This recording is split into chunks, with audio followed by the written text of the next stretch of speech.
Hi everybody, Misty here, Pushing Weight Fitness, and I noticed my last life was kind of choppy. This one will probably be the same way, but one of the things that I wanted to talk about today is how to grow your own fruits and veggies, and that way you can maintain a clean eating diet without having to put in so much of the costs. One of the things that I mentioned in the previous video was the fact that I take my seeds that I have bought and then I'll actually dry them out and replant them. So I kind of regrow them.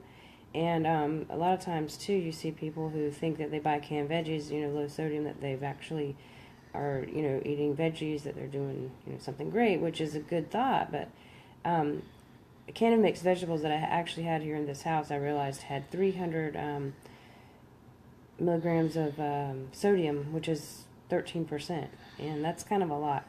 And the label doesn't tell you, like, yeah, you rinse them, but it doesn't tell you how much of that you're rinsing off.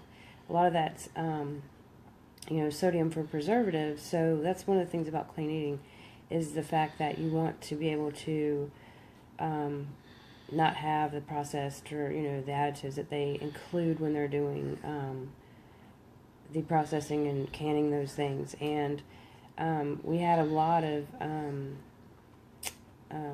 luck at our local dollar store, and we bought some strawberries, which is the starter kits that I talked about. We have bought some basil. I actually have a hanging basket of basil. So all these things I'm going to do by myself. And like I said, I bought some discounted squash at a reduced price that I'm going to actually repurpose by taking those seeds, drying them out, and planting those as well. So over time, I will have a little mini garden, and then I won't be, having to fork out so much money to feed everyone and still know where it came from, kind of thing. And I'm not saying I'm anti, oh my gosh, I don't know where that came from, but I always try to buy from my local produce store, or because here there's tons and tons of people who do gardens, and they, have their own little produce stands. But the thing is, if you really sit and think about it, if you're buying something off the shelf, even a canned veggie or fruit or whatever, what keeps it maintaining its freshness inside that can? Something they've added that we're probably not supposed to be, eating.